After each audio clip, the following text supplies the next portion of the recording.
नमस्कार दोस्तों, स्वागत है आपका आज की हमारी इस हिंदी की क्लास में। तो हम लोग तैयारी कर रहे हैं एचटेट 2023 टीजीटी पीजीटी हिंदी की। तो आज की क्लास में हम लोग एक ऐसा टॉपिक पढ़ेंगे जहां से हर बार एचटेट में एक तो आता ही आता है, 2-3 क्वेश्चन भी आ जाते हैं। और साथ में हम लोग उदाहरण ऐसे देखेंगे, हो सकता है आपको सीधे सीधे आपके पेपर में देखने को मिल जाए, क्योंकि जिस बुक से मैं आपको पढ़ा रही हूँ वहाँ से एचटेट में बहुत सारे प्रश्न बनते हैं। मैं आपको प्रूफ के साथ दिखाऊंगी कि 2021 वाले टीजीटी हिंदी में यहाँ से सीधे सीधा प्रश्न आया हुआ था। ऑप्शन जो थे वो इसी बुक से आए थे। तो शुरू कर लेते हैं फिर आज की हम ये क्लास। और आज की क्लास में हम पढ़ेंगे अव्यय। सबसे पहले अव्यय की परिभाषा है, ठीक है, क्योंकि अव्यय की जो परिभाषा है उससे भी बहुत सारी चीज़ें क्लियर होती हैं। तो परिभाषा भी हम देखेंगे। जिन शब्दों के रूप में लिंग, वचन, कारक आदि के कारण कोई परिवर्तन या विकार न हो उन्हें अव्यय कहते हैं। सबको पता है, सबने अव्यय पढ़ा होगा, लेकिन फिर भी प्रश्न गलत हो जाते हैं। तो आज की क्लास को ध्यान से देखना, पूरा देखना, आपको बहुत सारी चीज़ें नहीं पता चलेंगी। और लाइक ज़रूर कर देना अगर क्लास पसंद आए तो। इसके अलावा टेलीग्राम चैनल को भी ज्वाइन कर लेना, वहाँ पर आपको पीडीएफ वगैरह मिल जाएगी, ठीक है। तो जिन शब्दों के रूप में लिंग, वचन, कारक आदि के कारण कोई परिवर्तन या विकार न आए तो उसे क्या कहते हैं? अव्यय कहते हैं। जैसे जब मैं जाऊंगा तब वह आएगा, जब मैं जाऊंगा तब वह आएगा, वह कहाँ गया था, मैं भी आपके साथ जाऊंगा, अभी मैं नहीं आ सकता। सारे उदाहरण ध्यान से देखते जाना है। राम और श्याम सहोदर भाई हैं। तो यहाँ पर जैसे जब तब आ गया, कहाँ आ गया, भी आ गया, अभी आ गया, ठीक है। तो ये सारे डार्क जो शब्द हैं वो क्या हैं? अव्यय हैं। क्योंकि अगर मैं कहूँ कि जब मैं जाऊँगा तब वह आएगा, जब मैं जाऊँगी तब वह आएगी, तो कोई फ़र्क नहीं पड़ता ना। मैं भी आपके साथ जाऊँगा की जगह अगर हम कर दें कि जाऊँगी, तो भी का भी रहेगा। तो इस तरीके से अव्यय में किसी तरीके से कोई परिवर्तन नहीं आता, ठीक है। ये अविकारी शब्द होते हैं। आगे देखते हैं अव्यय के भेद। यहाँ से प्रश्न बनते ही बनते हैं, ठीक है। तो मुख्य रूप से 4 भेद होते हैं। कौन कौन से होते हैं? क्रिया विशेषण, संबंध बोधक, समुच्चय बोधक और विस्मयादि बोधक। ये तीनों से अलग अलग प्रश्न भी आपको देखने को मिल सकते हैं, या इनको मिला के जो ऑप्शन है वो बनाए जाते हैं। अगर आपको इनका अच्छे से ज्ञान होगा तभी आप उसका आंसर कर पाओगे, ठीक है। जिस अव्यय से क्रिया विशेषण या फिर अन्य क्रिया विशेषण की विशेषता प्रकट हो उसे क्रिया विशेषण अव्यय कहते हैं। प्रश्न पूछा जा सकता है कथन देके कि क्रिया विशेषण में ये होता है, ये नहीं।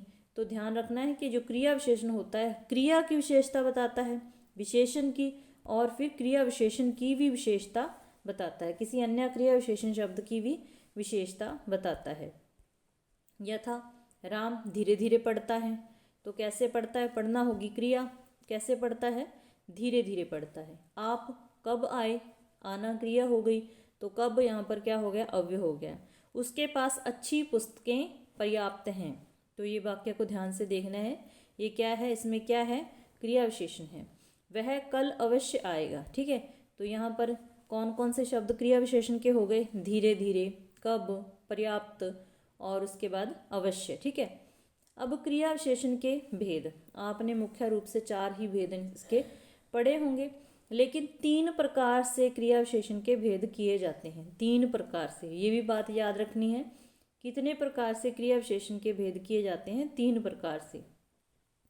रूप के आधार पर, प्रयोग के आधार पर और अर्थ के आधार पर, ठीक है। क्रिया विशेषण अव्यय के अनेक भेद माने जाते हैं इन आधारों पर, ठीक है। तो सबसे पहले रूप के आधार पर कौन कौन से भेद होते हैं, ये इन भेदों को ध्यान रखना है कि ये भेद रूप के आधार पर है, ये प्रयोग के आधार पर है और ये अर्थ के आधार पर है। अलग अलग ध्यान में रखना है। तो रूप के आधार पर मूल क्रिया विशेषण, यौगिक क्रिया विशेषण और कारण क्रिया विशेषण। पहचान कोई मुश्किल नहीं होती, एक बार ध्यान से पढ़ोगे तो आराम से कर पाओगे, ठीक है। तो मूल क्रिया विशेषण, यौगिक क्रिया विशेषण और कारण क्रिया विशेषण। मूल क्रिया विशेषण, जो क्रिया विशेषण किसी अन्य शब्द के योग या मेल से नहीं बनते उन्हें मूल क्रिया विशेषण कहते हैं। आपको पता है कि क्रिया का जो मूल रूप होता है क्या होता है? धातु होता है। ठीक है, तो जो क्रिया विशेषण किसी अन्य के शब्द के योग या मेल से नहीं बनते उन्हें मूल क्रिया विशेषण कहते हैं। जैसे अचानक, फिर, पुनः, ठीक, नहीं। तो शब्दों को ध्यान से देखते जाना है कि ये कौन से क्रिया विशेषण हैं, ये मूल क्रिया विशेषण हैं। फिर आ गए यौगिक क्रिया विशेषण। योग क्रिया विशेषण प्रत्यय अन्य शब्द के योग से बनते हैं, उन्हें कहते हैं यौगिक क्रिया विशेषण। यौगिक मतलब योग। ठीक है, जैसे प्रतिदिन, घर बाहर, बाहर भीतर, हर एक, यहाँ तहाँ, इधर उधर, यथा कर्म। तो ऐसे दो दो शब्द देखने को मिले तो वो किस क्रिया विशेषण के अंतर्गत आते हैं? यौगिक क्रिया विशेषण। और ये किस प्रकार से भेद है? रूप के आधार पर। ठीक है, उसके बाद आ गया कारण क्रिया विशेषण। कारण क्रिया विशेषण, जो शब्द किसी विशेष कारण या उद्देश्य से क्रिया विशेषण रूप में प्रयुक्त होते हैं उन्हें कारण क्रिया विशेषण कहते हैं। नाम से ही स्पष्ट है, वह खाक पड़ेगा, जाओगे नहीं तो सिर चाटोगे। तो इस उदाहरण को अच्छे से अपनी नज़र में कर लो कि इस तरीके का उदाहरण देखने को मिले तो वो किसका उदाहरण है? कारण क्रिया विशेषण का। ठीक है, आगे है प्रयोग के आधार पर। प्रयोग के आधार पर तीन भेद होते हैं। पहला साधारण क्रिया विशेषण, फिर अनुबद्ध क्रिया विशेषण और फिर संयोजक क्रिया विशेषण। ये किस आधार पर भेद हैं? प्रयोग के आधार पर। साधारण क्रिया विशेषण, अनुबद्ध क्रिया विशेषण और संयोजक क्रिया विशेषण। अब इनकी पहचान क्या है? ठीक है, साधारण क्रिया विशेषण, जिन क्रिया विशेषणों का प्रयोग स्वतंत्र रूप से किया जाए उन्हें साधारण क्रिया विशेषण कहते हैं। बिल्कुल स्वतंत्र रूप से जिनका प्रयोग किया जाए तो उन्हें क्या कहते हैं? साधारण क्रिया विशेषण। जैसे आह, मैं क्या करूं। यहाँ जो आह शब्द है वो एक सामान्य क्रिया विशेषण है। ठीक है, ध्यान रखना है, उदाहरण को देखते जाना है। आह, मैं क्या करूं, तो किसके अंतर्गत आ गया? साधारण क्रिया विशेषण। उसके बाद अनुबद्ध क्रिया विशेषण, जिन क्रिया विशेषणों का प्रयोग अवधारणा या निश्चय के लिए किया जाता है। ठीक है, निश्चय के लिए किसी शब्द के साथ होता है उन्हें अनुबद्ध क्रिया विशेषण कहते हैं। जैसे यह तो बड़ी विचित्र बात है, यह तो बड़ी विचित्र बात है, मैंने उन्हें देखा तक नहीं। यहाँ जो तो और तक आ गए, ये कौन से क्रिया विशेषण आ गए? अनुबद्ध क्रिया विशेषण। उदाहरणों को देखते जाना है। ठीक है, उसके बाद आ गया संयोजक क्रिया विशेषण। क्या आ गया? संयोजक क्रिया विशेषण, जिन क्रिया विशेषणों का संबंध किसी अन्य कथन के संयोजन के लिए होता है। जिन क्रिया विशेषणों का संबंध किसी अन्य कथन के संयोजन के लिए होता है उन्हें संयोजन क्रिया विशेषण कहते हैं। यथा यहाँ न पहुँचे रवि, वहाँ पहुँचे कवि। तो सीधा सीधा आपको यही वाक्य देखने को भी मिल सकता है कि इसमें कौन सा क्रिया विशेषण है, तो कौन सा हो जाएगा? संयोजक क्रिया विशेषण। ठीक है, यहाँ पर जो जहाँ वहाँ शब्द आए हैं ना, इन दोनों शब्दों ने दो कथनों को जोड़ दिया, दो कथनों के लिए संयोजक बन गए। यहाँ न पहुँचे रवि, वहाँ पहुँचे कवि। ठीक है, अब अर्थ के आधार पर, ये आप सभी ने पढ़े होंगे, अर्थ के आधार पर चार जो भेद होते हैं क्रिया विशेषण के, वो कौन कौन से होते हैं? स्थानवाचक, कालवाचक, परिमाणवाचक और रीतिवाचक। स्थानवाचक, कालवाचक, परिमाणवाचक और रीतिवाचक। ठीक है, तो ये सब ने पढ़े होंगे। आपका काम ये है कि किस आधार पर कितने भेद हुए हैं वो याद रखना। ठीक है, और उनके नाम जरूर याद रख लेना है। नाम से ही पहचान भी हो सकती है, एक पर पढ़ा हो तो किस आधार पर भेद हुए हैं, कितने भेद हुए हैं, अच्छे से याद रखने हैं। ठीक है, जिस बच्चे ने नहीं लाइक किया, अगर क्लास अच्छी लगे, हेल्पफुल लगे तो लाइक ज़रूर कर देना। अर्थ के आधार पर हो गए स्थानवाचक। स्थानवाचक क्रिया विशेषण, सीधी सी पहचान है, बात किसकी हो रही है? स्थान की।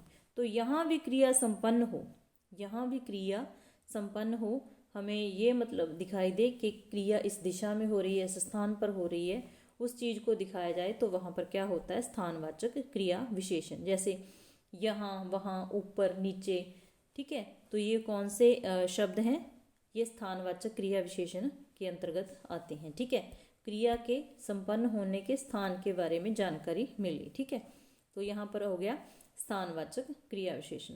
आगे आ गया कालवाचक। काल क्या होता है, समय होता है।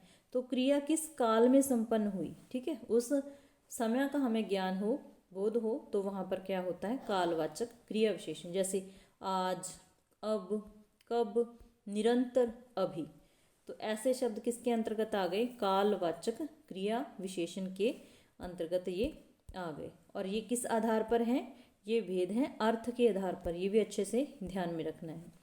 उसके बाद आ गया परिमाणवाचक क्रिया विशेषण। परिमाणवाचक क्रिया विशेषण, तो इसके अंतर्गत क्या आ जाता है, इसके भी आगे भेद किए गए हैं जो हमें बताए कि मतलब परिमाण क्या है क्रिया का। जैसे अधिकता व अबोधक में आ जाते हैं अधिक, खूब, बहुत, अतिशय, मतलब अधिकता दिखाए जो शब्द वहाँ आ जाता है ये परिमाणवाचक क्रिया विशेषण के अंतर्गत। लेकिन आगे भी उपभेद पूछ लिए जाएं तो ये अधिकता बोधक शब्द हो जाते हैं।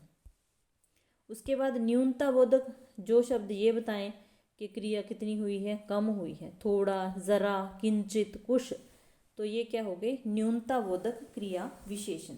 उसके बाद तुलना बोधक, पर्याप्त बोधक, बस मतलब ये चीज़ हमें काफ़ी है, बस, केवल, यथेष्ट, काफ़ी, तो ये क्या है, पर्याप्त बोधक क्रिया विशेषण परिमाणवाचक। ठीक है, उसके बाद तुलना बोधक, इतना, कितना, बढ़कर, इतना, उतना, तो ये शब्द किस में आ गए, तुलना बोधक परिमाणवाचक क्रिया विशेषण।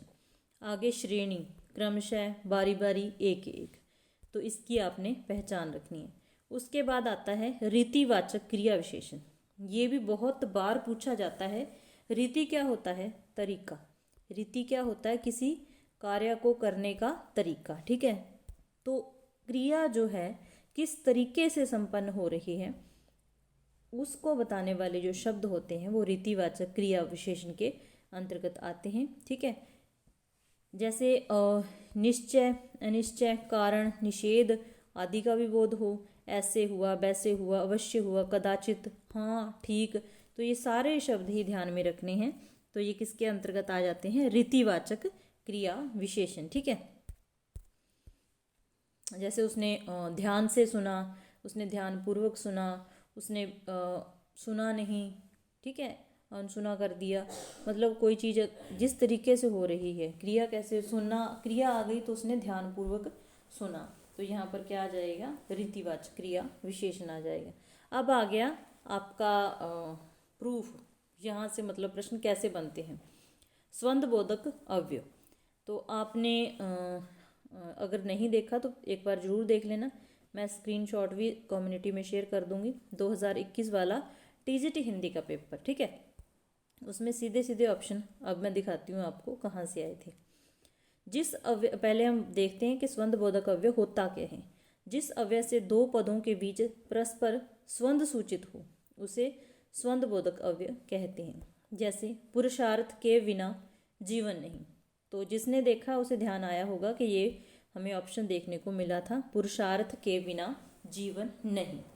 कृष्ण के साथ राधा का नाम पूज्य है, यहाँ के बिना आ गया स्वंदबोधक अव्यय, के साथ आ गया, के बिना, के साथ, के सामने, के पीछे, के आगे, तो ऐसे शब्द के इसके अंतर्गत आते हैं स्वंदबोधक अव्यय के अंतर्गत। ठीक है, उसके बिना तुम कुछ नहीं, तो ऐसे शब्द जहाँ देखने को मिले तो वो किस में आते हैं, स्वंदबोधक अव्यय के अंतर्गत आते हैं। अब इसके भी भेद, उसके बाद ये भी पेपर में पूछा गया, एस्टेट में ही जो भी 2 पेपर हमने हल किए हैं उन्हीं में से एक में ये था, क्या था, प्रयोग और अर्थ के आधार पर स्वंदबोधक अव्यय के भेद होते हैं। तो कथन था कि प्रयोग और अर्थ के आधार पर, प्रयोग के आधार पर स्वंदबोधक अव्यय के 2 भेद होते हैं, स्वंदबोधक, स्वंदबोधक और अस्वंद स्वंदबोधक। तो ये 2 भेद दिए गए थे, कथन दिया गया था जिसको आपने संगत असंगत बताना था। ठीक है, तो अब आपने ध्यान रखना है कि प्रयोग के आधार पर स्वंदबोधक अव्यय के दो भेद होते हैं, कौन कौन से? स्वंद स्वंद बोधक और असवंद स्वंद बोधक। ठीक है, जो स्वंद स्वंद बोधक होता है उसमें धर्म के बिना, नाम के बिना। असवंद में मित्रों सहित गांव तक। असवंद मित्रों सहित गांव तक। तो ये शब्दों का भी थोड़ा ध्यान रख लेना। ठीक है, आगे अर्थ के आधार पर स्वंद बोधक अव्यय के 14 भेद होते हैं। कितने होते हैं? 14 होते हैं। इतना ही याद रख लेना। कौन कौन से होते हैं? कालवाचक मतलब समय बताने वाले, स्थानवाचक जगह बताने वाले, दिशावाचक, साधनवाचक, उद्देश्यवाचक, व्यतिरेकवाचक, विनिमयवाचक, सादृश्यवाचक, विरोधवाचक, साहचर्यवाचक, विषयवाचक, संग्रहवाचक, तुलनावाचक और कारणवाचक। तो 3 आधार पर स्वंद बोधक के भी भेद किए गए हैं। अर्थ के आधार पर 14 हो गए, प्रयोग के आधार पर 2 हो गए, और व्युत्पत्ति के आधार पर पूछे जाएं तो 2 होते हैं, मूल स्वंद बोधक और यौगिक स्वंद बोधक। अब एक प्रश्न का एक ऑप्शन मैंने आपको दिखा दिया कि यहाँ से था, क्योंकि उसमें ये था पूछा गया कि कौन सा समुच्चय बोधक अव्यय का उदाहरण नहीं है। तो एक जो हमने देख लिया, पुरुषार्थ के बिना जीवन नहीं, तो वो किसके अंतर्गत आ गया? स्वंद बोधक अव्यय के अंतर्गत। अब समुच्चय बोधक के जो 3 उदाहरण दे रखे थे वो मैं आपको दिखाती हूँ। जो अव्यय 2 पदों, 2 उपवाक्यों या 2 वाक्यों को परस्पर जोड़ते हैं उन्हें समुच्चय बोधक अव्यय कहते हैं। तो समुच्चय बोधक अव्यय का क्या काम है? ये 2 पदों को जोड़ते हैं, 2 उपवाक्यों को जोड़ते हैं, या फिर 2 वाक्यों को जोड़ते हैं। तो अगले जो हमारे ऑप्शन हैं ये आपके सामने हैं। ईमानदारी और परिश्रम उन्नति के लिए आवश्यक है। तो ये आपका ऑप्शन था सीधा सीधा, ईमानदारी और परिश्रम उन्नति के लिए आवश्यक है। उसके बाद था परिश्रम करो ताकि जीवन सफल हो जाए, ये भी था। ठीक है, 3 ऑप्शन हो गए। एक था आगे चल के ये पढ़ा, राहुल तेज है किंतु उद्यमी नहीं है। तो 4 ऑप्शन हो गए, 4 ऑप्शन यहीं से थे। ठीक है, और यही 4 ऑप्शन आपको पेपर में देखने को मिले थे। तो इसके हिसाब से आप लोग देख सकते हैं कि एक एक लाइन कितनी इम्पोर्टेंट है आपके लिए। ठीक है, तो आगे देखते हैं हम समुच्चय बोधक अव्यय के भेद। तो इसके मुख्य कितने भेद होते हैं? बहुत बार पूछा जाता है, हर बार कथन देके पूछा जाता है। समुच्चय बोधक अव्यय के प्रमुख 2 भेद होते हैं, समानाधिकरण और समानाधिकरण समुच्चय बोधक अव्यय और व्यधिकरण समुच्चय बोधक अव्यय। तो ये कितने भेद हो गए? 2। और आगे इनके 4 भेद होते हैं। उनमें से भी आपको ऑप्शन दे दिया जाता है कि ये है या नहीं है, तो ध्यान रखना है। जो समानाधिकरण समुच्चय बोधक होता है उसमें क्या होता है, जो 2 समान पदों, उपवाक्यों या वाक्यों को जोड़ते हैं उन्हें समानाधिकरण समुच्चय बोधक अव्यय कहते हैं। जैसे राम और कृष्ण जाते हैं, तो राम भी और कृष्ण भी समान महत्व के हो गए, दोनों ही भगवान विष्णु के अवतार हो गए। तो यहाँ पर क्या आ गया? समानाधिकरण समुच्चय बोधक अव्यय। ठीक है, वे आए और चले, आना फिर जाना, तो क्या हो गया? यहाँ पर भी समानाधिकरण समुच्चय बोधक अव्यय। ठीक है, आगे है इन वाक्यों और समानाधिकरण समुच्चय बोधक अव्यय है। इन वाक्यों में देख लिया हमने कि समानाधिकरण समुच्चय बोधक अव्यय है। फिर समानाधिकरण जो समुच्चय बोधक अव्यय होते हैं उसके 4 भेद होते हैं। ठीक है, पहले समुच्चय बोधक अव्यय क्या होता है, फिर उसके मुख्य भेद कौन से होते हैं, समानाधिकरण और व्याधिकरण। फिर आगे उनके 4 भेद होते हैं, कौन कौन से? ये हो गए समानाधिकरण के, ध्यान में रखने। संयोजक जैसे यथा, तथा और एवं, 2 वाक्यों को जोड़ देते हैं ना, संयोजक एक वाक्य बन जाता है 2 वाक्यों को जोड़कर, जैसे राम और कृष्ण जाते हैं। ठीक है, अब ये हो गया संयोजक। अब विभाजक का काम क्या है? अलग करना। ये अथवा ये, हम ये नहीं कहते कि ये अथवा ये या ये नहीं तो ये। तो इस तरीके से ये क्या हो गया? विभाजक का काम करते हैं। तो दूसरा हो गया विभाजक। तीसरा हो गया विरोधवाचक, मतलब जिनमें विरोध हो, किंतु, लेकिन, वर्ण, मैं चला तो जाता लेकिन ये हो गया, परंतु आए क्यों नहीं, मतलब इस तरीके से विरोधवाचक वाक्य हो। आगे परिमाणबोधक, अतएव, अतः, इसीलिए, एतदर्थ, एतदर्थ। ठीक है, तो ये हो गए हमारा समानाधिकरण समुच्चयबोधक अव्यय। आगे आ गया व्यधिकरण समुच्चयबोधक अव्यय। जो अव्यय मुख्य वाक्य से एक या अनेक आश्रित वाक्यों को जोड़ते हैं। ठीक है, जो समानाधिकरण है वो वाक्यों को, उपवाक्यों को जोड़ते हैं। ये मुख्य वाक्य से, जो मुख्य वाक्य है उससे आश्रित उपवाक्यों को जोड़ते हैं। तो आश्रित उपवाक्य होता किसमें? मिश्र वाक्य में होता है। ठीक है, ये भी ध्यान रखना है। तो उन्हें व्याधिकरण समुच्चयबोधक अव्यय कहते हैं। राहुल तेज दौड़ता है किंतु उद्यमी नहीं है, किंतु उद्यमी नहीं है। क्योंकि राहुल तेज दौड़ता है, ये सुनकर हमें एक मतलब कि एक इच्छा, आगे जानने की आकांक्षा होती है ना कि आगे क्या, तो किंतु उद्यमी नहीं है। तो ऐसा जो वाक्य होता है वो मिश्र वाक्य होता है। ठीक है, इसमें एक उपवाक्य होता है, उपवाक्य होते हैं, एक आश्रित और एक प्रधान। जो प्रधान वाक्य से अन्य आश्रित वाक्यों को जोड़ता है वो होता है व्याधिकरण समुच्चयबोधक अव्यय। दूसरा उदाहरण अच्छे से देख लीजिए, हो सकता है इस बार ये आ जाए। अव्यय पढ़ने में तेज है क्योंकि वह परिश्रम करता है। अभय पढ़ने में तेज है क्योंकि वह परिश्रम करता है। ठीक है, तो ये हो गया हमारा व्याधिकरण समुच्चयबोधक अव्यय। अब आगे इसके भेद कौन कौन से हैं? कारणवाचक, उद्देश्यवाचक, संकेतवाचक और सबरूपवाचक। नाम तो आपने रट लेने हैं कि कौन कौन से हैं। कारणवाचक, उद्देश्यवाचक, संकेतवाचक और सबरूपवाचक। क्योंकि ये कारण बताने वाला है ना, क्योंकि, इसलिए, जो, कि, उद्देश्यवाचक में ताकि, मैं, आप पढ़ो ताकि आप पेपर पास कर लो। ठीक है, आप अच्छे से मेहनत करो जो आप पेपर को अच्छे से पास कर पाओ। ठीक है, संकेतवाचक, चाहे, तो, परंतु, किंतु। ठीक है, लेकिन मेन आपने क्या याद रखना है कि जो समुच्चयबोधक अव्यय होता है उसके दो भेद होते हैं, समानाधिकरण और व्यधिकरण।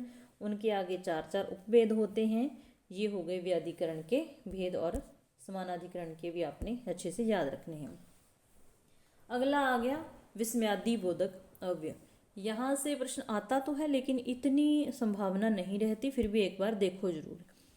जो अव्यय हर्ष, उल्लास, शोक, दुख, घृणा आदि मनोभावों को सूचित करते हैं उन्हें विस्मयादि बोधक अव्यय कहते हैं।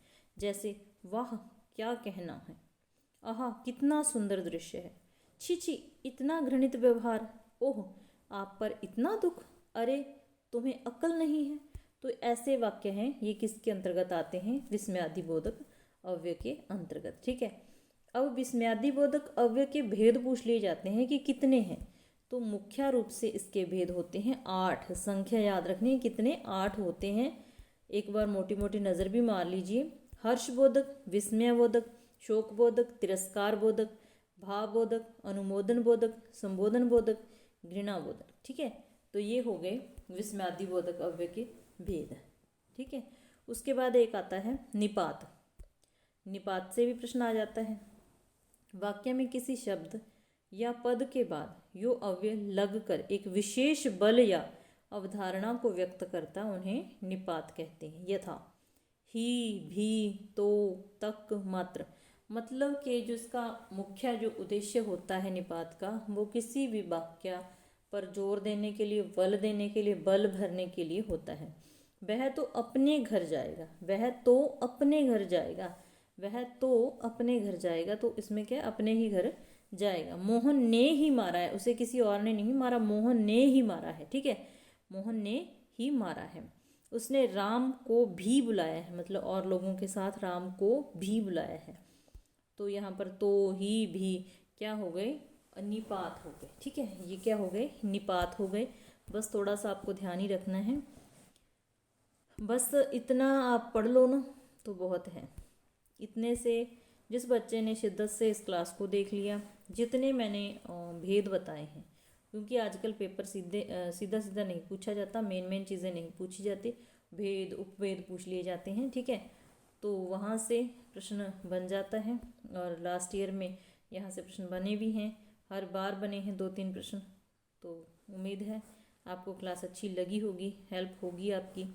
क्लास अच्छी लगे तो लाइक ज़रूर कर देना, चैनल पर नए हो तो चैनल को सब्सक्राइब ज़रूर कर लेना। मिलते हैं फिर ऐसी ही नेक्स्ट क्लास में। क्लास देखने के लिए धन्यवाद।